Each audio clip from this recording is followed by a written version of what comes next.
Llegaron al astillero naval de Filadelfia el 28 de octubre de 1943, igual que todas las mañanas. Una calma que oculta el caos que tiene lugar en las costas de la ciudad y más allá. Para ese año, la participación de Estados Unidos en la Segunda Guerra Mundial había alcanzado un punto álgido cuando una feroz batalla naval entre barcos aliados y submarinos alemanes surgió en el Atlántico. La gravedad de este conflicto significó que el 28 de octubre no fuera una mañana cualquiera en Filadelfia, sino la combinación de meses y años de investigación ultrasecreta llevada a cabo por el gobierno de Estados Unidos con la intención de apoderarse de la superioridad naval de una vez por todas.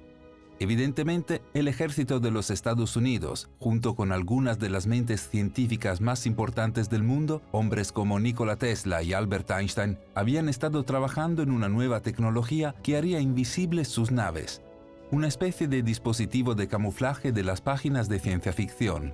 Todo lo que quedaba era comprobar si sus cálculos eran correctos, para comprobar si, de hecho, la tecnología funcionaría realmente. Esta prueba se conocería infamemente como el Experimento Filadelfia.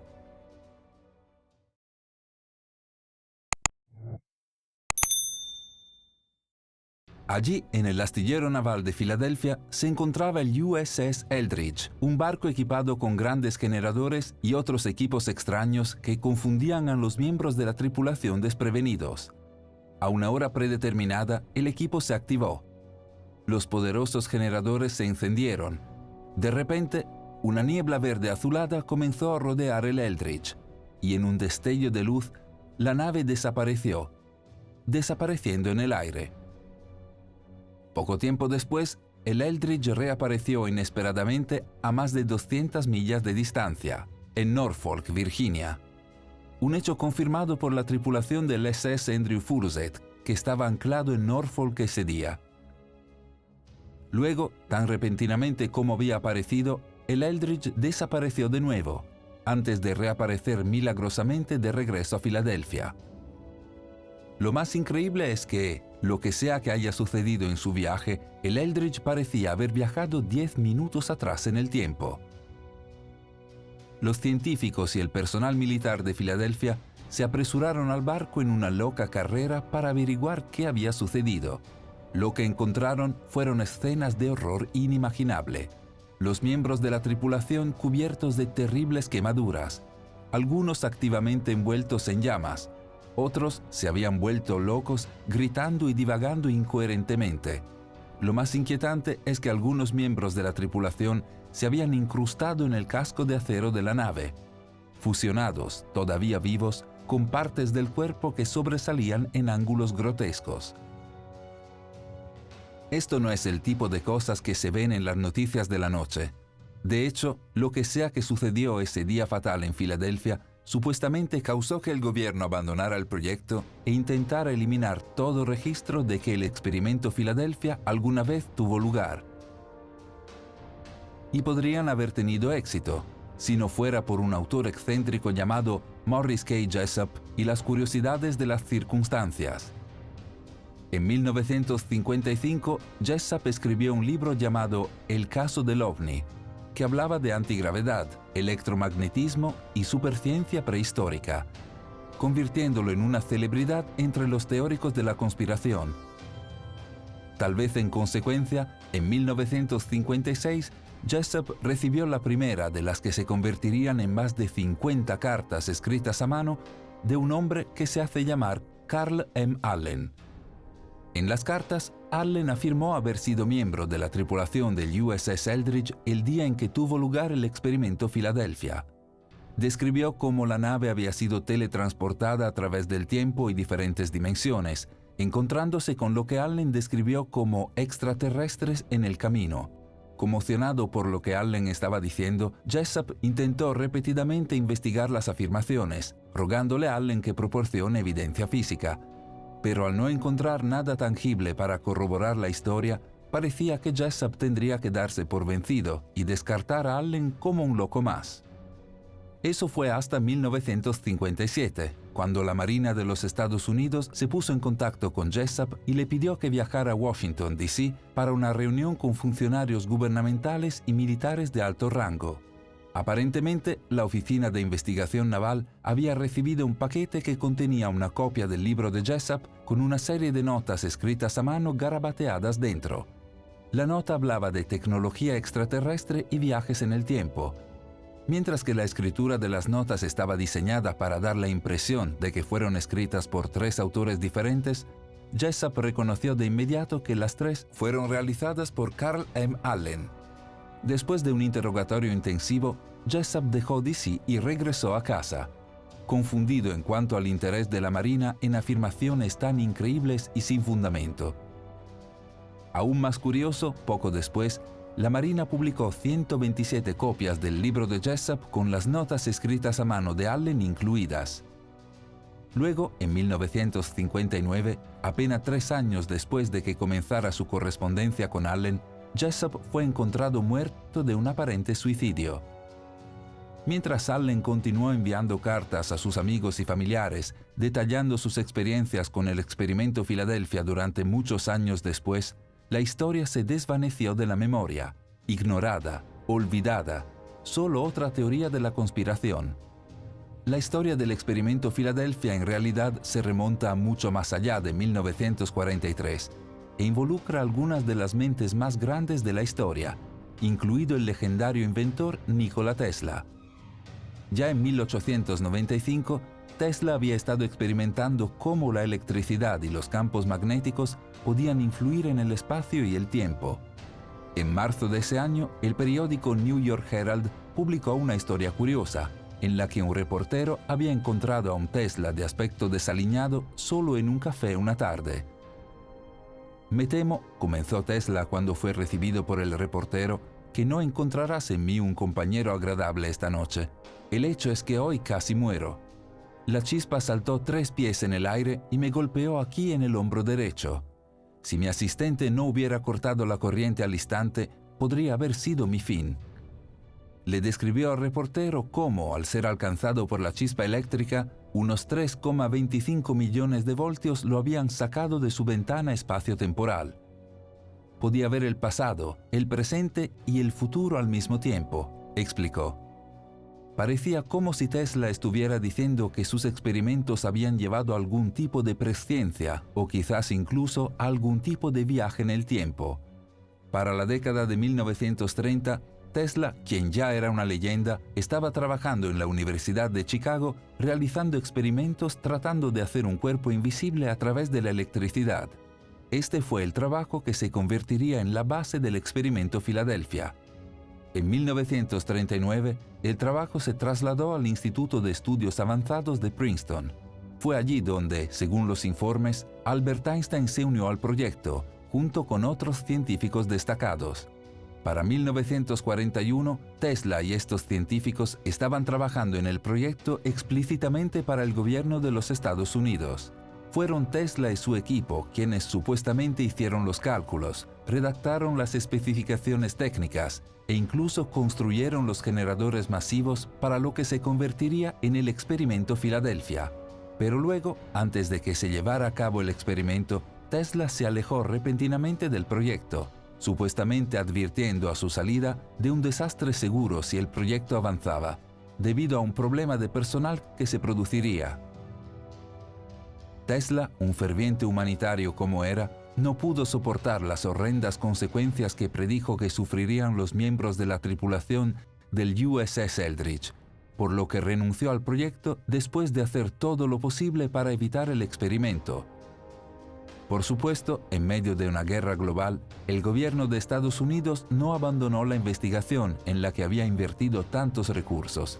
En lugar de cerrar el proyecto, se lo entregó a John von Neumann, una mente brillante que, a diferencia de Tesla, no estaba agobiado por reservas morales y no dudaría en lanzar la precaución al viento como lo había demostrado durante su trabajo en el proyecto Manhattan, la construcción de la bomba nuclear. Lo que sea que haya pasado bajo el liderazgo de Neumann, lo que sucedió o no durante el experimento Filadelfia en 1943, ese mismo año murió Nikola Tesla, solo en su habitación de hotel en la ciudad de Nueva York. Casi inmediatamente después de su muerte, funcionarios del gobierno de los Estados Unidos barrieron su habitación, todas sus notas y otros documentos fueron recolectados y enviados directamente al FBI. El director del FBI, J. Edgar Hoover, calificó el trabajo de Tesla como el más secreto. Tan secreto, de hecho, que cuando un caso judicial de 1952 dictaminó que el sobrino de Tesla era el heredero de su patrimonio y, por lo tanto, el dueño único de todas sus posesiones personales, incluidas sus notas, el FBI no le envió las 80 cajas de notas que tenía registradas, sino solo 60. ¿Qué pasó con el resto del trabajo de Tesla y qué podrían haber contenido estas notas más secretas? Algunos han especulado que Tesla estaba trabajando en algún tipo de rayo de la muerte que el gobierno de Estados Unidos quería para su esfuerzo de guerra y quería mantener un secreto. Pero tal vez tenga algo que ver con el experimento Filadelfia, algo que ver con las terribles advertencias de Tesla antes de dejar el proyecto y la capacidad de ver el pasado, el presente y el futuro. La pregunta permanece hasta el día de hoy. ¿Qué tipo de conocimiento más secreto tenía Tesla y quién más podría haberlo tenido? Si miramos las escrituras e historias antiguas, podemos encontrar muchos casos interesantes de viajes en el tiempo. Algunas tradiciones hebreas cuentan la historia del profeta Jeremías y un niño llamado Abimelech. El profeta Jeremías estaba sentado junto con algunos de sus amigos y había un joven que se llamaba Abimelech. Y Jeremías le dijo a Abimelech: «Sal de Jerusalén, hay una colina, y recoge algunos higos para nosotros». El niño salió y recogió los higos frescos. De repente, Abimelech oyó algo de ruido y viento en el aire y se quedó inconsciente. Al rato se despierta de nuevo y ve que ya era casi de noche, por lo que volvió corriendo a la ciudad y la ciudad estaba llena de soldados extraños. Y él dijo: «¿Qué está pasando aquí? ¿Qué pasó con Jeremías y todos los demás?». Y un anciano dijo: «Eso fue hace 62 años». Por increíble que parezca, esta historia está lejos de ser la única contenida en el texto de civilizaciones antiguas que parecen hacer referencias a viajes en el tiempo. Existen las tradiciones cristiana e islámica, una historia conocida como los 7 durmientes o, alternativamente, la cueva de Al-Kahf. En esta historia, un grupo de jóvenes se esconde en una cueva para escapar de la persecución en el año 250 de la Edad de Cristo. Cuando salieron de la cueva, habían pasado unos 300 años. Por supuesto, este tipo de historias no se limitan a los cuentos de los antiguos. Considera lo que se conoce como la Puerta de Lordsburg, en las afueras de la ciudad de Lordsburg, Nuevo México. Según los lugareños, la puerta es un portal escondido en el desierto, el cual es el puente entre el espacio y el tiempo. Han surgido muchas historias a lo largo de décadas que describen ovnis que atraviesan la puerta. De hecho, se dice que frente a la puerta hay un muñón con un hueso de una pierna humana incrustado en él, dejado allí cuando alguien sale directamente de la puerta a un árbol. Esto refleja lo que se dijo sobre los miembros de la tripulación del USS Eldridge después del experimento Filadelfia, incrustado en el casco de acero del barco. Lo que está sucediendo en la puerta de Lordsburg es algo similar a lo que sucedió en Filadelfia. O considera el Triángulo de las Bermudas, esa notoria zona de la costa sureste de Estados Unidos entre Florida, Bermudas y Puerto Rico, donde, a lo largo de los años, han desaparecido misteriosamente muchas embarcaciones y miles de personas. Los relatos dados por los pilotos sobre sacudidas y pulsos repentinos que surgen de la nada, o fallos en los equipos electrónicos, no suenan tan diferentes a las descripciones a bordo del Eldridge durante el experimento de Filadelfia. Este tipo de relatos se remontan al menos hasta Cristóbal Colón, el famoso explorador que, cuando llegó por primera vez al Triángulo de las Bermudas hace cientos de años, documentó en sus registros enormes columnas de fuego que se estrellaban contra el mar. ¿Recuerdas la quema de los miembros de la tripulación de Eldridge? Pero quizás los relatos modernos de anomalías y mitos antiguos no sean suficientes para convencer de la existencia del viaje en el tiempo. Quizás se necesite más evidencia tangible. Muchos sugerirían que aquí es donde entran en juego los SUPART, lo que según sus siglas traducidas significan artefacto fuera de lugar. Un UPART es un artefacto que no tiene sentido arqueológico en función del periodo de tiempo del que se descubrió que era. A lo largo de los años han aparecido muchos ejemplos. En 1991, arqueólogos en Rusia encontraron una serie de pequeños artefactos con forma de espiral en las montañas de los Urales, fechados entre 20.000 y 318.000 años de antigüedad. Había bobinas, espirales y ejes hechos de cobre, tungsteno y molibdeno. Los científicos concluyeron que no podían ser de origen natural, es decir, debieron haber sido fabricados. De hecho, los científicos revelaron que las piezas reflejaban los componentes de la nanotecnología moderna. ¿Cómo podría ser esto posible con artefactos de hace decenas o incluso cientos de miles de años? Ejemplos similares, quizás incluso más dramáticos, aparecieron en otras partes de Rusia, como en las afueras de San Petersburgo, donde los arqueólogos descubrieron un extraño fósil que resultó ser una especie de máquina compuesta por cientos de cilindros de dientes, piezas metálicas que forman un mecanismo. Increíblemente, tenía más de 300 millones de años. En el otro lado del mundo se descubrieron las esferas de Klerksdorp en Sudáfrica. Estas eran pequeñas bolas fechadas en casi 3.000 millones de años, y sin embargo, su estructura interior fibrosa y su intrincado diseño a 100.000 pulgadas de distancia a la perfección absoluta llevó a los investigadores a concluir que las esferas debían haber sido fabricadas por seres inteligentes. Hay quienes han argumentado que la existencia de UPARTs sugiere una especie de prehistoria, civilizaciones avanzadas y tecnología perdida en la memoria registrada. Otros creen que sugieren que la Tierra debe haber sido visitada por vida extraterrestre avanzada en algún momento del pasado distante. Tal vez no fueron extraterrestres, sino viajeros en el tiempo. Considera lo que los arqueólogos encontraron en Creta en 2017. Allí descubrieron fosilizado en la Tierra desde hace más de 5 millones de años un rastro de huellas humanas. Ten en cuenta que el pie humano es distintivo incluso y especialmente de nuestros antepasados primates. El pie humano no tiene garras y la suela del pie cae plano sobre el suelo. Lo más importante es que el dedo gordo está alineado con los otros dedos, a diferencia de los dedos primates donde el dedo gordo del pie sobresale hacia un lado como el pulgar de una mano. En otras palabras, las huellas encontradas en Creta eran claramente sorprendentemente humanas. ¿Cómo pudo haber sido posible esto? Huellas humanas de una época en las que los seres humanos ni siquiera existían. ¿Cómo? A menos que los humanos viajen en el tiempo. Tenemos un vídeo de 20 minutos llamado Arqueología Prohibida. Estos artefactos no deberían existir, que muestra algunos de los artefactos descubiertos más increíbles y fuera de lugar. Un enlace al vídeo está en el comentario anclado a continuación. La buena noticia es que cuando se examina la cuestión del viaje en el tiempo, uno no tiene que depender de hipotéticos o conjeturas, ni de conspiraciones o mitos.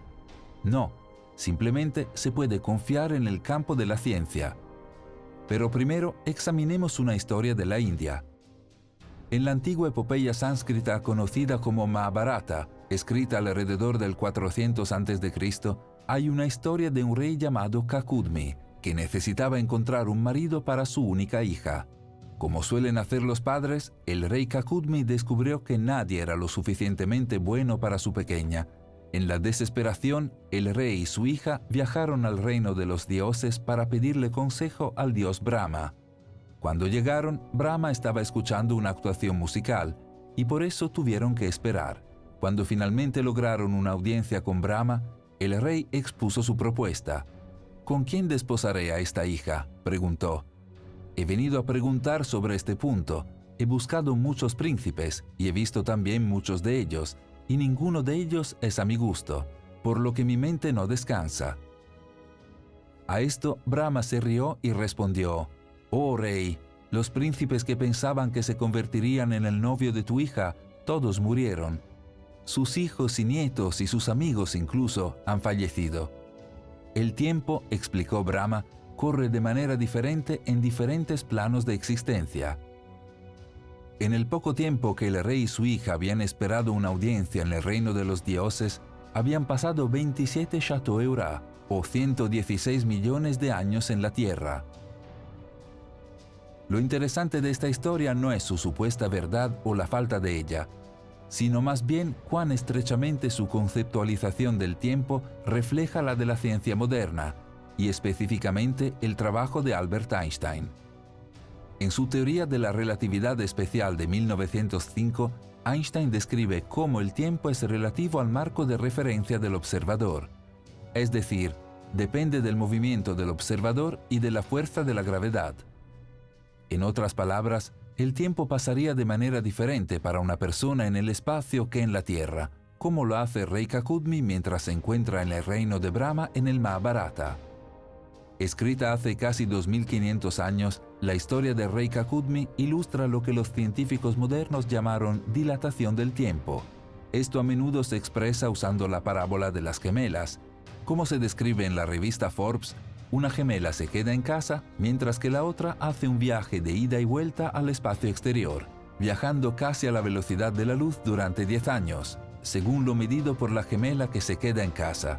Cuando la gemela viajera regresa, descubre que su hermana ha envejecido 10 años, mientras que ella apenas ha envejecido en absoluto. La gemela que envejeció saltó 10 años hacia el futuro. De hecho, la dilatación del tiempo no es simplemente una teoría, sino un hecho comprobado y observado. En la década de 1990, el cosmonauta ruso Sergei Krikalev pasó un récord de 803 días, 9 horas, 39 minutos en el espacio a bordo de la Estación Espacial Internacional. Cuando finalmente regresó a la Tierra, los científicos descubrieron que había viajado 0,02 segundos hacia el futuro debido a la velocidad de la estación espacial en relación con la Tierra. 10 años después de su teoría de la relatividad espacial, Einstein expandió sus pensamientos a través de su teoría de la relatividad general. Allí, Einstein describió la estructura del universo como espacio-tiempo de 4 dimensiones. Según Einstein, el tiempo y el espacio son maleables, es decir, responden a la presencia de materia al deformarse, doblarse, expandirse y contraerse.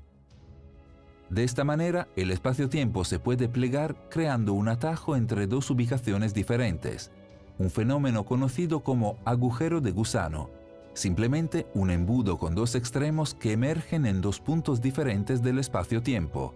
Los pensamientos de Einstein sobre la relatividad general y espacial formaron la base de la ciencia moderna del viaje en el tiempo que se movió a través de muchas encarnaciones desde principios del siglo XX.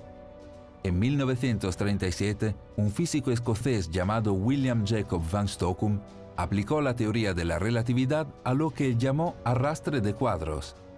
En esencia, Stockum afirmó que al usar un cilindro infinitamente largo y extremadamente denso y rotarlo como un poste de barbería, el cilindro podría hacer para arrastrar el espacio-tiempo con él.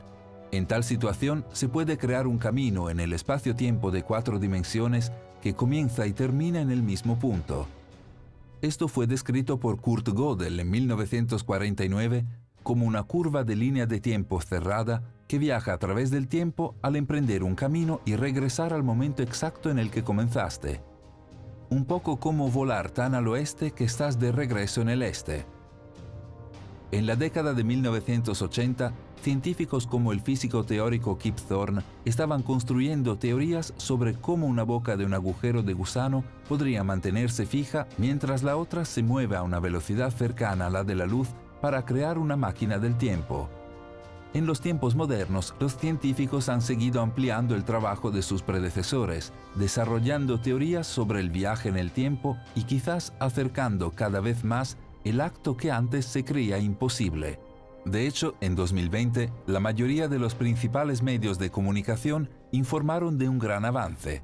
Un astrofísico estadounidense llamado Ron Mallett aparentemente había encontrado una manera de viajar en el tiempo, y no solo había escrito una ecuación matemática con la que hacerlo, sino que había construido un prototipo. Es decir, no solo estaba lidiando con un hipotético, en realidad había construido una máquina del tiempo. Ampliando la teoría de la relatividad general de Einstein, Mallett conjeturó: si puedes doblar el espacio, existe la posibilidad de que tuerzas el espacio. En la teoría de Einstein, lo que llamamos espacio también implica tiempo, Por eso se llama espacio-tiempo. Cualquier cosa que hagas con el espacio también le pasa al tiempo. El prototipo de Mallet usaba láseres para generar un haz de luz circulante. El espacio dentro del anillo de láseres se retorcía como si se removiera una taza de café. Según Mallet, dada suficiente intensidad láser y un espacio lo suficientemente pequeño, debería ser posible alterar el espacio y el tiempo como se describe. Si el espacio se tuerce lo suficiente, esta línea de tiempo lineal se torcerá en un bucle. Si el tiempo de repente se tuerce en un bucle, eso nos permite la posibilidad de viajar al pasado. Es interesante notar lo que lanzó a Mallet en el camino hacia esta increíble investigación potencialmente innovadora. Como él describió, cuando tenía 11 años me encontré con el libro que cambió todo para mí.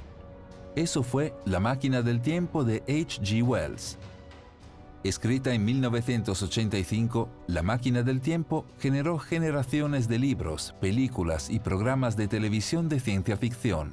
En otras palabras, incluso un pensador de alto nivel como Ron Mallet, un hombre que trabaja conceptos que la mayoría ni siquiera podría imaginar, está impulsado en parte por una maravilla infantil ante la posibilidad de viajar en el tiempo.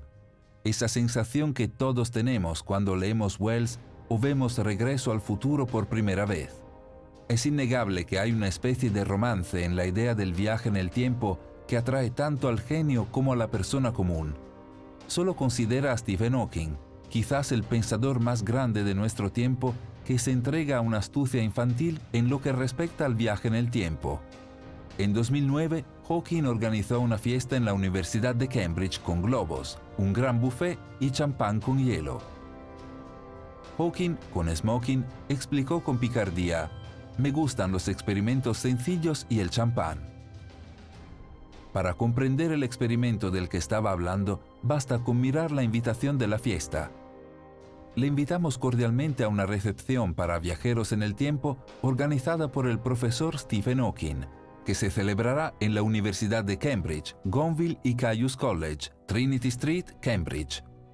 Se lee sumando la latitud y la longitud, así como la fecha. De manera crucial, Hawking envió las invitaciones a la fiesta después de que se llevó a cabo, para que solo los posibles viajeros en el tiempo pudieran asistir agregando descaradamente la invitación. No se requiere RSVP.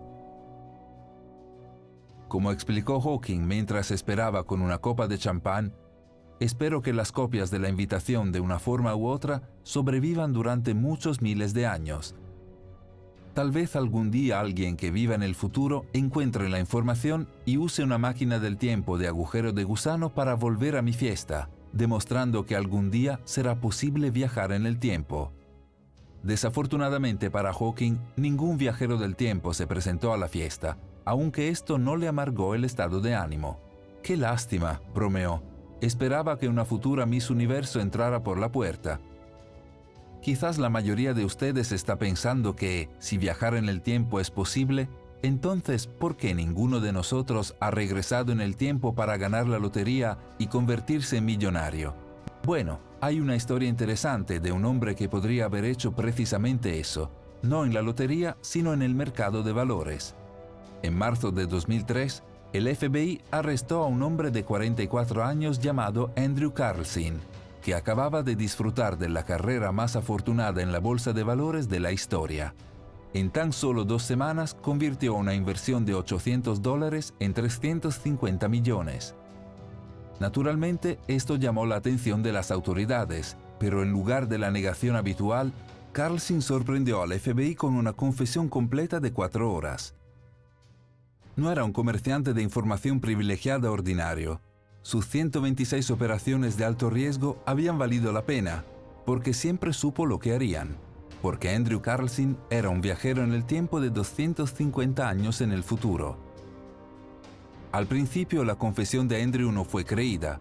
Un portavoz de la Comisión de Bolsa y Valores, la CBV, dijo: «No creemos la historia de este tipo. Es un lunático o un mentiroso patológico». Pero el hecho es que, con una inversión inicial de solo $800, en 2 semanas tenía una cartera valorada en más de $350 millones. Cada operación que realizó se capitalizó en desarrollos comerciales inesperados, que simplemente no pueden ser para suerte. Si las acciones de una empresa subían debido a una fusión o un avance tecnológico que se suponía que era secreto, el señor Carlson de alguna manera lo sabía de antemano. La única forma en que podría lograrlo es con información privilegiada y legal. Se va a sentar en una celda de la cárcel en Rikers Island hasta que acceda a ceder sus fuentes. Pero Carlson nunca dijo quién eran sus fuentes. En un intento de indulgencia, Carlson supuestamente se había ofrecido a divulgar hechos históricos, como el paradero de Osama Bin Laden y una cura para el SIDA, solo si lo dejan regresar al futuro. No se sabe si reveló estos secretos. Aunque decidido a demostrar que era un mentiroso, el FBI no pudo encontrar ningún registro de la existencia de Carlson en ningún lugar antes de diciembre de 2002. Era como si nunca hubiera existido. El 2 de abril de 2003, camino a la audiencia judicial, Andrew Carlson desapareció repentinamente y nunca más se lo volvió a ver. Su historia fue encubierta y nunca más se mencionó en ningún medio. La CBV y el FBI negaron que hubiera sucedido alguna vez. Otro incidente interesante ocurrió en 1998 cuando Art Bell, el presentador del popular programa de radio nocturno estadounidense Coast to Coast AM, estaba leyendo un fax que recibió a través de las ondas de radio a sus oyentes. Mientras lo hacía, surgió una historia increíble. El autor de la carta, un hombre llamado John Titor, afirmaba ser un viajero del tiempo del año 2036. Explicó que el viaje en el tiempo se inventó en 2034 y describió con gran detalle cómo se hacía. El episodio de Coast to Coast AM generó un pequeño revuelo antes de desvanecerse rápidamente en la memoria, es decir, hasta el año 2000, cuando una serie de publicaciones inusuales comenzaron a aparecer en los primeros foros de mensajes de Internet escritos por un tal John Titor. La primera de sus publicaciones decía: «Saludos, soy un viajero en el tiempo desde el año 2036. Vuelvo a casa después de conseguir un sistema informático IBM 5100 del año 1975. A través de publicaciones futuras amplió su historia. Según Titor, el IBM 5100 se necesitaba en 2036 para depurar equipos, pero simplemente no quedaba ninguno en existencia en ese momento. Aparentemente, el 5100 era capaz de leer código antiguo escrito antes del uso de APL y BASICO. Curiosamente, desde entonces, IBM ha confirmado que el 5100 tiene, de hecho, una función única que le permite hacer esto de manera eficaz, un hecho que IBM mantuvo en secreto durante muchos años y que John Titor casi con certeza no pudo saberlo. Entonces, ¿cómo lo hizo él? Y, lo que es más importante, si realmente era del futuro, ¿qué más sabía? A través de sus publicaciones en Internet, Titor reveló una serie de predicciones, quizás revelaciones sobre el futuro. Afirmó que Estados Unidos se convertiría en una guerra civil en 2004, lo que resultaría en la división del país en 5 facciones, la inexistente Estados Unidos de América. Afirmó que la Tercera Guerra Mundial estallaría en 2015 y que además el mundo sería devastado por la enfermedad de las vacas locas.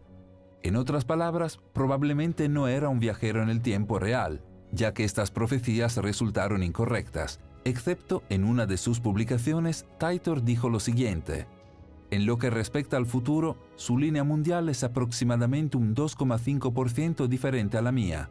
Esta es una medida acumulativa aproximada basada en mi llegada en 1975. Por lo que puedo decir en este momento, se dirigen hacia los mismos eventos que yo llamaría mi historia en 2036. Revisa las predicciones de Titor con esto en mente. No, una guerra civil americana no estalló en 2004. Excepto que fue el año en que George Bush fue reelegido para la presidencia cuando millones marcharon a las calles contra su guerra en Irak. Este fue quizás el comienzo de un periodo de crecientes disturbios civiles que llevaron a ocupar Wall Street, a Black Lives Matter y a Donald Trump, un periodo en el que ahora Estados Unidos está más polarizado que nunca, fracturado en camarillas regionales y políticas. Quizás la afirmación de Titor fue más correcta de lo que podría haber parecido, pero seguramente se equivocó acerca de la Tercera Guerra Mundial a partir de 2015, excepto que solo un año después, Donald Trump fue elegido presidente de los Estados Unidos y su administración lanzó una guerra comercial con China. Si va a haber una tercera guerra mundial, es muy probable que las dos superpotencias mundiales de Estados Unidos y China jueguen un papel prominente. Tal vez una guerra comercial sea simplemente la salva inicial de una guerra real, o tal vez, con la existencia de las armas nucleares, una guerra económica es la única guerra posible para luchar. Por último, la predicción de Titor de que el mundo sería devastado por la enfermedad de las vacas locas debería ser sencilla para quienes viven en un mundo devastado por la pandemia del COVID-19. Quizás John Titor realmente sabía lo que le depararía el futuro, ajustado en aproximadamente un 2,5%. ¿Podría realmente haber sido un viajero en el tiempo?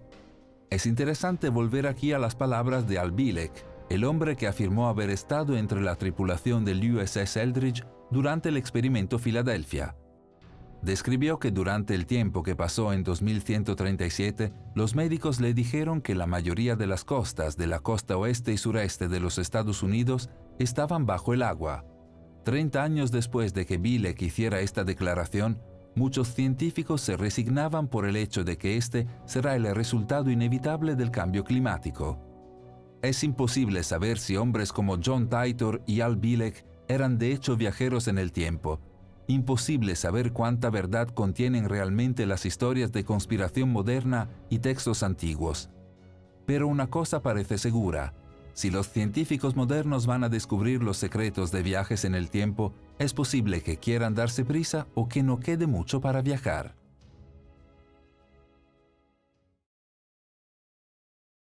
Gracias por mirarnos. Si te gustó el vídeo, presiona el botón me gusta. Y si eres nuevo, presiona suscribirse y la campana junto a él para recibir notificaciones futuras.